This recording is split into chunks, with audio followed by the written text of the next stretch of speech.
The Falklands War of 1982, fought between Argentina and the United Kingdom, remains one of the most significant military conflicts of the late 20th century. While its origins lie in political disputes over sovereignty, the war also represents a fascinating case study of military tactics, strategy, and logistics. In this analysis, we will break down the key military tactics employed by both Argentina and the UK during the conflict, considering the geographic, strategic, and technological factors that influenced the course of the war. To understand the tactics used during the Falklands War, it's important to first consider the strategic importance of the Falkland Islands themselves. Located in the South Atlantic, approximately 300 miles off the coast of Argentina, the islands were a British overseas territory at the time of the conflict, though they had been claimed by Argentina for many years.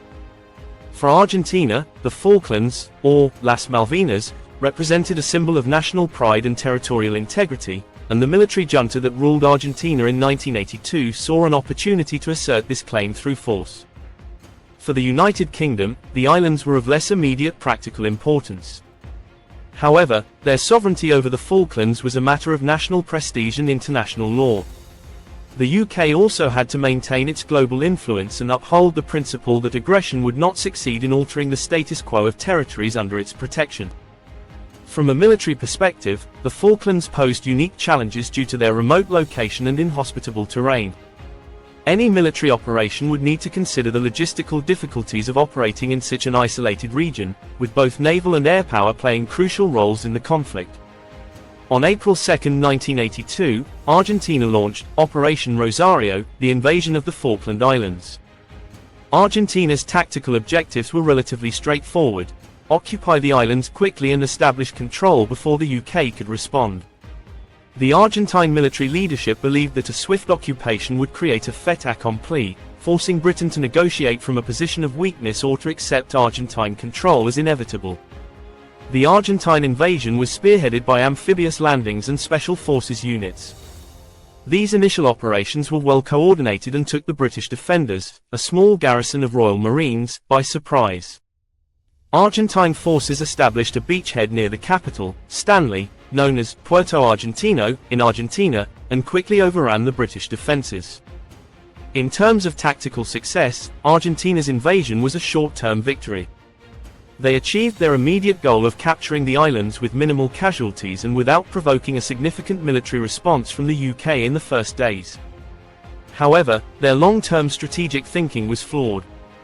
Argentine leadership underestimated the UK's willingness to commit to a military response and overestimated the effectiveness of international pressure to force a diplomatic solution. Following the Argentine invasion, the UK launched Operation Corporate, a large-scale military effort to retake the Falklands. This operation demonstrated the flexibility and adaptability of British military strategy, as the UK had to project force over 8,000 miles, operating far from any friendly bases or logistical support. The initial phase of Operation Corporate was the assembly and deployment of a naval task force, which included aircraft carriers, destroyers, frigates, and support vessels. The British task force sailed from the UK to the South Atlantic, with the aircraft carriers HMS Hermes and HMS Invincible forming the backbone of the naval group.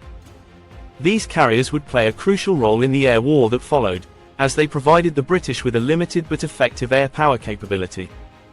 The British faced several tactical challenges. First, they needed to establish control of the seas around the Falklands to prevent Argentine resupply efforts and maintain their own supply lines. Second, the UK needed to neutralize the threat posed by the Argentine Air Force, which had airbases on the mainland, giving it a significant geographic advantage. Finally, the British needed to conduct amphibious landings on the islands and engage Argentine forces in ground combat, all while managing the logistical complexities of a war fought at such a long distance from home. The naval and air battles in the Falklands War were pivotal in determining the outcome of the conflict. Both sides relied heavily on their naval assets, with the UK employing its task force and the Argentine military deploying submarines, surface ships, and air power to contest British control of the seas. One of the key Argentine naval assets was the ARA General Belgrano, a cruiser that had been part of Argentina's fleet since World War II. The British Navy, aware of the threat posed by Argentine naval forces, deployed nuclear-powered submarines to patrol the area. On May 2, 1982, the British submarine HMS Conqueror torpedoed and sank the General Belgrano, marking a turning point in the naval conflict. Following the sinking of the Belgrano, the Argentine Navy largely withdrew its surface ships from the conflict, effectively ceding control of the seas to the British task force. However, the British still faced a significant challenge from the Argentine Air Force, which launched repeated airstrikes against British ships and positions. Argentine pilots flew sorties using aircraft such as the French-made Dassault Mirage and the American A-4 Skyhawk, employing low-level attack tactics to avoid British radar and anti-air defenses. These attacks resulted in several British ship losses, including the sinking of the destroyer HMS Sheffield by an Exocet missile. In response, the British task force relied on its Sea Harrier aircraft, which operated from the carriers Hermes and Invincible. The Sea Harrier, with its vertical, short takeoff and landing (VSTOL) capability, was ideally suited for operations in the limited space available on the carriers. British pilots used their Harriers to achieve air superiority over the Falklands, engaging Argentine aircraft in dogfights and providing air cover for the naval and ground forces. The British also employed anti-aircraft weapons, including Sea Dart and Sea Wolf missile systems, to protect their ships from air attack. Despite these defenses, Argentine pilots achieved notable successes, particularly with the use of Exocet missiles, which caused significant damage to British ships. However, the British ultimately gained control of the air and sea, allowing them to focus on the next phase of the conflict, the ground campaign. With the naval and air battles tilting in Britain's favour, the focus shifted to the ground war. The British plan for retaking the Falklands centred on amphibious landings and infantry engagements. The British Army and Royal Marines were tasked with conducting these operations, supported by naval gunfire and air cover.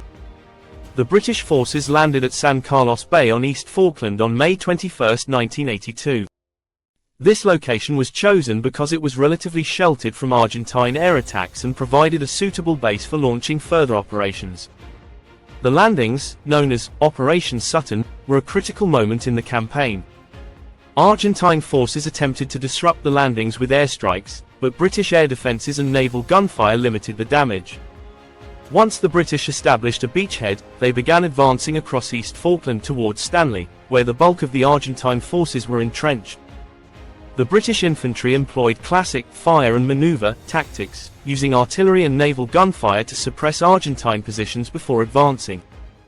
The harsh terrain of the Falklands, characterized by rocky hills, peat bogs, and freezing temperatures, made these operations challenging, but the British soldiers were well trained and adapted to the conditions.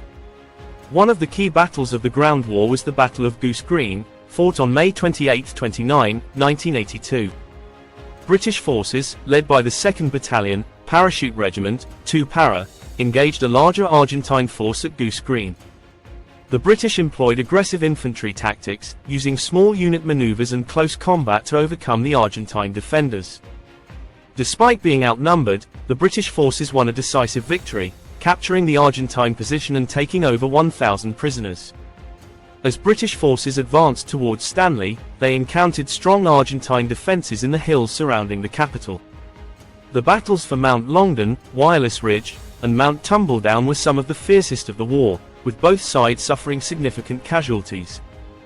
British infantry units, including the Scots Guards and Royal Marines, assaulted Argentine positions under cover of darkness, using surprise and overwhelming firepower to dislodge the defenders. Argentine forces, although well dug in, were hampered by poor morale, inadequate supplies, and lack of effective leadership. As the British advance continued, Argentine resistance crumbled, and on June 14, 1982, the Argentine commander in the Falklands, General Mario Menendez, surrendered to British forces.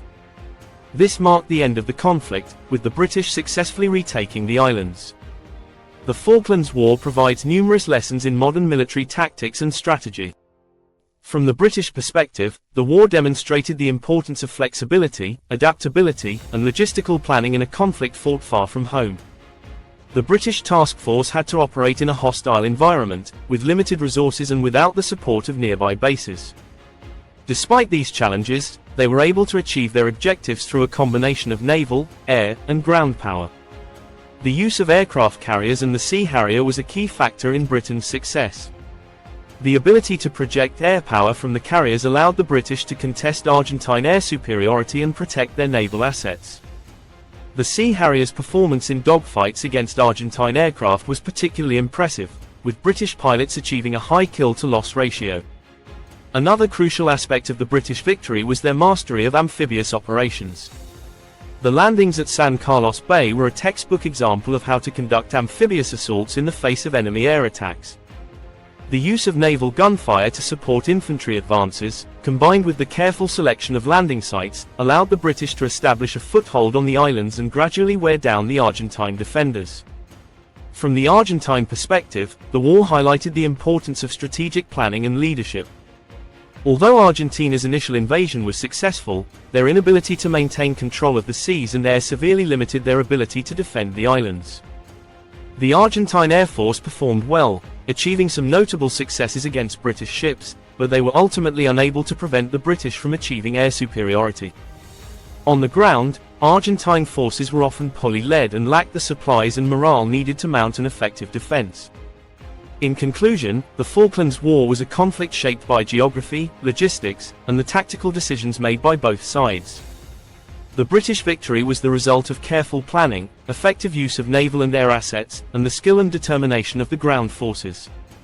For Argentina, the war was a sobering lesson in the complexities of modern warfare and the importance of strategic foresight. As we reflect on the tactics of the Falklands War, it becomes clear that even in the age of advanced technology, the fundamentals of military strategy, control of the seas, air superiority, and the ability to maneuver on the ground, remain as important as ever. The lessons learned from this conflict continue to influence military thinking today, making the Falklands War a pivotal moment in modern military history.